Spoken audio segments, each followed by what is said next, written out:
Ադրբեջանական բենզին են վաճառում հայաստանյան որոշ լցակայաններում, կօգտվեք։ Չէ։ Գիտեք ինչ, անկախ ամեն ինչից, այս ամեն ինչը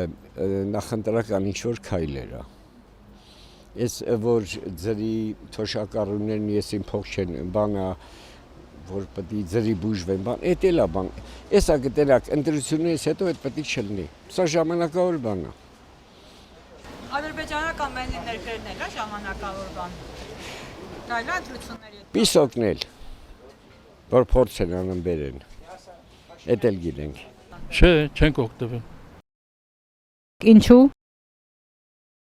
Մենք մեր փողը ոնց որ ուղարկենք Ադրբեջանը կամ Թուրքիան իր համար զենք առնի։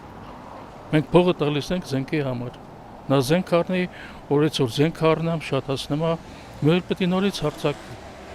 Հիմա նորից պետք է Ամերիկան չի մոտիկ անում Ադրբեջանի հետ, զենք է տալիս արդեն, որ Իրանի դեմ օգտագործի Ադրբեջանի, ով պետք է դուժի, մենք պետք է նորից մեջին դուժենք։ Չէ, ինձ թվում է, էս էլ է ֆալշ քայլ։ Այդտեղից լավ բան չեմ նկատում, ու սպառազինությունը ոչ թե պետք է ոչ թե սպառազինը, այլ անվտանգությունը չպետք է էլի դնեն այդ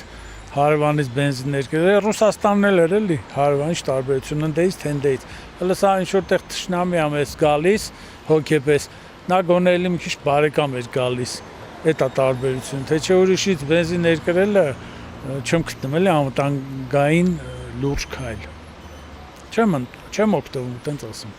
Անձամբ ես չեմ օգտվում, որովհետև մենք ունենք գերիներ, որ հեսա տարիներով ադրբեջանցիների մոտ են ու չեն ազատում նրանց։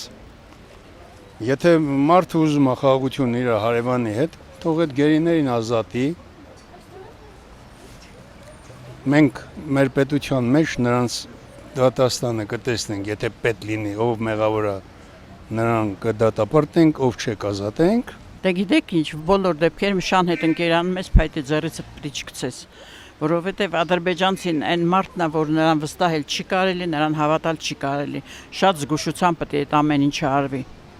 ամեն րոպե Ադրբեջանը կարա ամեն ինչի ընդունակ է։ Չէ, թշնամու հետ բոլորով ինչ ես կարա բարեկամություն անես, այսքան բանը որ նայում ենք, չէ, ջաններից ցավատալի, ոնց կարաս նրա այդ բարեկամությունը, այստեղ ինքան վատ բաներ արել են, ոնց ասեմ, ես չգիտեմ։ Բենզինի փոխանեն, թող մեր գերիներին բերեին,